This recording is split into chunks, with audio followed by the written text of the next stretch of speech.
자, 오늘은 요통과 척추 협착증에 대해서 좀 말씀드려 보겠습니다. 무엇보다도 그 약의 그 부작용 같은 걸 좀 많이 알려드리고 싶은데요. 일단 우리나라는 지금 이 통계가 없어서 제가 미국의 통계를 좀 예를 들어 보겠습니다. 미국 같은 경우는 이제 전 인구의 52%가 두통으로 이제 그 고통을 받고 있고요. 또 70%가 이제 백페인, 이제 요통으로 경험을 다 갖고 계신데, 우리나라도 뭐 거의 비슷할 거라 생각이 됩니다. 척추 협착증이라고 또 많이 들어보셨죠?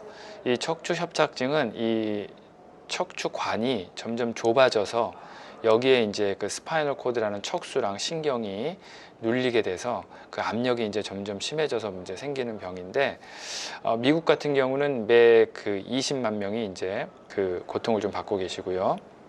자, 일단 이렇게 요통이 있으시거나 척추 디스크, 척추 협착이 있으신 분들은 병원 가시면 제일 먼저 하는 게 뭐죠?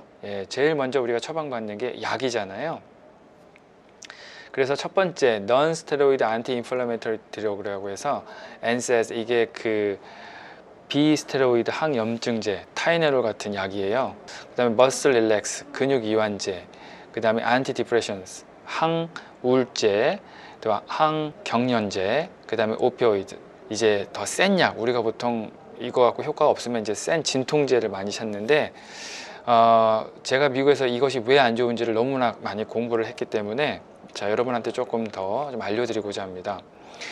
그 흔하게 우리가 많이 먹는 그 NSAID라는 비스테로이드 항염증제 같은 약 있잖아요. 자, 이 약이 부작용이 얼마나 심각하냐면 미국 같은 경우는 at least 16,500명이 사망을 합니다. 이 약으로요. 그리고 10만 7천 명이, 거의 10만 명 정도가 병원에 입원을 하는 거죠.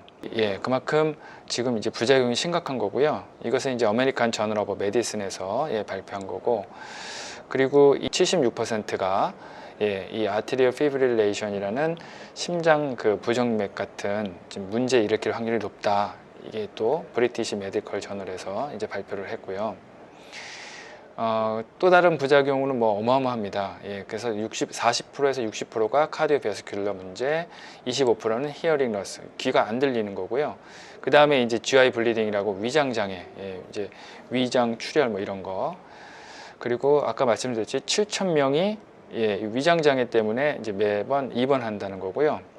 60%가 congenital heart failure, 이것도 심장병에 연관되어 있고, 그 다음에 30% 정도는 알러지가 이제 또 발생이 된다는 거고, 80%는 미스캐리지, 그 유산에 또 문제가 있다. 그러니까 안 좋은 거 지금 다 있습니다. 근데 이게 미국 같은 경우는 이걸 전부 다 이렇게 오픈을 해서 좀 많이 환자분들한테 홍보를 하는데, 저희 나라는 아직 이런 게 없어서 제가 미국의 예를 좀 들고 있고요. 그다음에 머슬 릴렉선스, 이게 근육 이완제 또 많이 드시죠. 일전에 제 강의에 한번 제가 말씀드렸는데, 그 가장 큰 근육이 뭉치는 이유는 바로 너브 시스템에 의해서 근육이 뭉치는 거라서, 우리 몸의 그 페라스파인이라고 척추 바로 옆에 있는 근육들은 우리가 우리 의지대로 뭉칠 수도 없고 또 의지대로 풀 수도 없는 non-conscious control이에요. 그래서 이것은 이제 no conscious control이기 때문에 근육 이완제를 드셔도 아무 소용이 없다는 거 또 말씀드리고요. 그 다음에 안티디프레션스라고 이제 항우울제. 자, 이 미국 같은 경우는 10명 중에 한 분이 항우울제를 들고 있는데, 이 항우울제가 또 심각한 부작용이 많습니다. 그 중에 이제 본 프랙처, 그리고 스트로크, 그다음 하트 디지, 여기도 이제 하트 디지즈라고 심장병에 많고요. 또 가장 또 흔하게 많이 보는 부작용 중에 이제 수이사이드라고 자살 충동, 이제 그런 충동을 자꾸 느낀다는 거죠. 그 다음에 항경련제도 이것도 만만치 않죠. 여기도 수이사이덜 사트하고 비헤이버, 그리고 메모리 라스, 기억력 없어지고 디멘시아, 치매, 헤어라스, 머리털 빠지고 뭐 이런 게 안 좋은 게 지금 너무나 많습니다. 자, 그리고 이것까지 안 되려면 이제 가장 강력한 거, 이제 스테로이드 또 주사 맞죠? 그래서 이거 미국의 메이오 클리닉이라고 미국의 가장 크고 또 최고의 병원이죠. 자, 여기서 발표를 했는데, 스테로이드 인젝션은 그 뼈를 약하게 만들고요. 커넥티브 티슈, 이런 모든 우리의 그 근육을 또 약하게 만든다라고 지금 발표를 했고요. 그리고 이제 스파이널 서저리, 또 서저리에 관련돼서 이 메이오 클리닉에서 이 얘기를 했는데, 가장 눈에 띄는 것은 1년 이내에 수술한 다음에 그 직장으로 다시 돌아갈 확률이 15%밖에 안 된다는 거고요. 가장 또 큰 그 팩트는 failure rate, 그 수술 실패 확률이 75에서 80%라는 겁니다. 자, 물론 이게 지금 미국의 예인데 80%의 수술 실패율이라고 하면, 자, 여러분 다시 한번 이것도 좀 생각해 봤으면 좋겠고요. 이것은 미국의 가장 크고 또 최고의 병원 메이오 클리닉에서 지금 발표를 한 거거든요. 자, 그 다음에 오피오이드라고 이제 진통제인데, 우리가 보통 이제 통증이 너무 심하면 이제 더 센 약을 좀 원하시잖아요. 그러면 사실 이게 이제 도움을 드리려고 이 오피오이드라는 이 센 약을 지금 드리는데, 이 약이 사실 부작용이 어마어마합니다. 그래서 오피오이드의 일단 가장 큰 목표는요, 우리의 그 통증을 무디게, 넘네스라고 하는데, 감각을 못 느끼게 하는 게 유일한 목적이에요. 그래서 이것은 어떤 근본 원인을 해결할 수 있지 않다는 거, 그게 이제 문제가 되는 거고, 더 심각한 것은 이 오피오이드의 이 부작용이 이제 엄청 큰 건데, 그 중에 가장 큰 심각한 것은 이제 바로 데스, 이 사망이라는 거거든요. 그래서 잠깐 말씀드리면 이제 컨스티페이션이라고 이제 변비 같은 거예요. 소화기관이 전부 그 셧다운 되기 때문에 소화가 안 되고요. 그 다음에 여성분들은 이제 menstrual 사이클에 문제가 생기고, 오스티오포로시스, 골다공증, 그리고 가장 큰 문제 바로 죽음, 데스, 사망률이 이제 많다는 건데, 이게 왜 이렇게 심각하게 되냐면요, 이 오피오이드는 약간 중독성이 있습니다. 그래서 이걸 끊을 수가 없는 게, 이걸 끊으면 상당히 초조하고 긴장돼서 더 계속 원하기 때문에. 자, 미국의 2017년의 예입니다. 미국의 그 47,000 Americans died, 그러니까 47,000명이 미국에서는 죽었습니다. 이 오피오이드 부작용으로요. 많이 오피오이드 오버도즈로.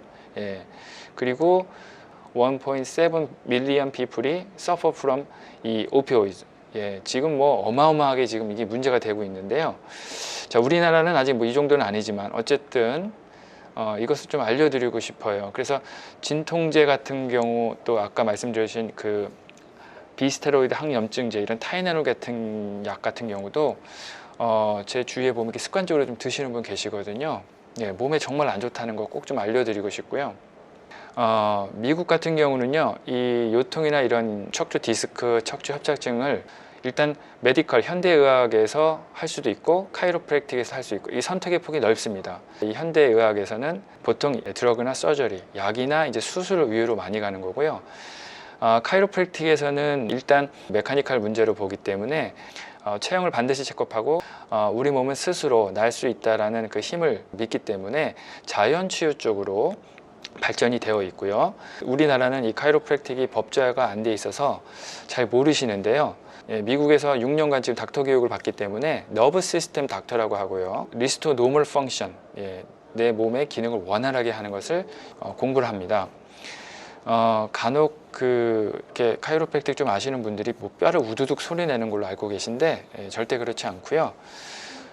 저희 동네에 그 사우나에 우리 그 마사지 하신 선생님 계세요. 그분이 이렇게 마사지를 하고 나면 이렇게 뼈를 우두둑 소리 내게 한번 하시면 되게 시원한데, 정말 부드럽게 소리 잘 내시거든요. 자, 그런 분들이 카이로프랙틱 했다고 말씀하지 않죠. 그거는 그냥 단순히 뼈를 이렇게 맞춘 거라서, 그렇게 뼈를 이제 맞추기를 원하시면은 그냥 그렇게 뼈만 열심히 맞추신 분들 찾아가시면 되고, 미국의 카이로프랙틱은 그런 게 아닙니다. 그 예를 들어드리면, 미국 카이로프랙틱 학교랑 미국 메디컬 스쿨, 그 미국 의과대학하고 카이로프랙틱 학교에 졸업하기 위해서 교육 시간을 보면요, 카이로프랙틱 학교가 공부를 더 많이 해야 됩니다. 그래서 우리나라도 이런 게 조금 법제화가 돼서 자연치유 쪽으로 좀 많이 도움을 좀 많이 받으셨으면 좋겠어요. 자, 그래서 카이로프랙틱에서는 어떻게 이걸 치료하냐, 아까 제가 말씀드렸듯이 첫 번째 메카니컬 문제라고 보기 때문에 그 메카니컬 문제를 이제 체크업하는 거죠.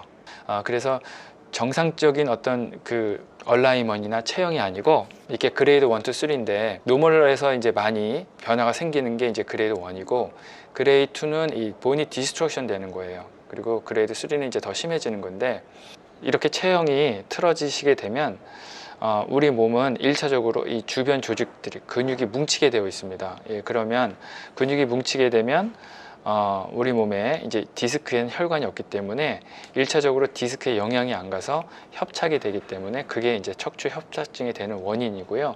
우리 몸의 모션이 자연스럽지 않기 때문에 그때부터 그 신경의 흐름이 깨지기 때문에 우리 몸의 피지올로지가 전부 변형이 온다는 거죠.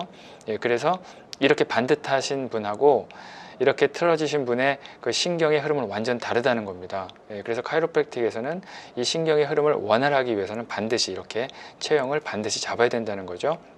여러분 보세요. 이렇게 허리가 아프다고 허리만 보는 것이 아니고요. 이렇게 전체적으로 봐야 되는 이유가 있습니다. 자, 이 예를 들어도요. 지금 골반이 틀어지시면 어깨도 내려가고요. 또 무릎도 아플 거고요. 다리도 아플 거고요. 예, 그래서 이 전체적인 체형을 전부 다 봐서 우리의 너브 시스템을 체크업해야 된다는 게 카이로의 또 기본 원리고요. 이렇게 허리가 틀어진 것 같지만 또 결과적으로는 목도 틀어지잖아요. 그래서 허리 아프신 분의 50%는 목하고 연관이 있습니다. 그래서 목하고 허리도 반드시 같이 보셔야 되고요. 자, 이렇게 허리 틀어지신 분이 1년 동안 이 자세로 서 있거나 걷는다 그러면 100% 무릎에 문제가 생길 거고 어깨에 문제가 생기겠죠. 그죠? 자, 체형을 잡는 것이 이렇게 쉽지가 않습니다. 그래서 미국에서는 이것을 6년간 공부를 하는 거고요. 자, 이거 제가 미국에 있는 우리 클리닉에 있을 때 닥터 버그만 교수가 얘기를 해 주신 건데, 지금 이 비포에 있는 이 엑스레이가 16살인데요. 예, 병원에서 엑스레이 찍은 거예요. 예, 그런데 이 의사분이 여기다가 허리가 많이 휘었으니까 예, 이거는 이제 척추 측만증 수술을 해야 됩니다. 이렇게 얘기를 했다는 거죠. 여기다가 이제 심을 박아서. 그런데 이제 이분이 이제 그 카이로프랙틱 클리닉 와서 그냥 찍은 건데요. 이거는 교정한 게 아니고요. 자세만 똑바로 잡은 거예요.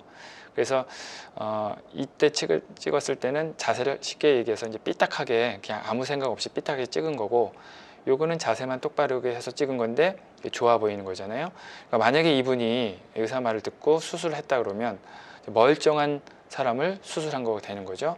그래서 체형을 올바르게 이 분석하는 거, 그리고 체형을 분별하는 법을 정말 공부를 많이 하셔야 되고요. 운동을 하셔도 덮어놓고 운동하는 것이 아니라 그 사람한테 맞는 체형 운동을 하셔야 돼서 이게 그래서 이 공부가 쉽지 않고요. 조금 체형이 많이 틀어지시거나 이런 그 요통이 심하거나 척추 디스크 협착증이 있는 분들은요, 아무래도 이렇게 좀 전공자들한테 가셔서 교정하고 운동을 하시면 많은 도움이 되실 것 같습니다. 자, 지난번에도 제가 보여드렸듯이 척추 디스크, 척추 협착증은 이렇게 복원이 될 수 있다, 재생이 된다는 거고요. 이러시려면 올바른 체형 교정, 체형 체크업 하셔야 되고 또 올바른 재생 운동을 하셔야 된다는 거 다시 한번 말씀드립니다. 자, 그래서 결과적으로 말씀을 드리면 이렇게 첫 번째 너브 서플라이 체크업 하시고 체형 반드시 확인하셔야 되고요.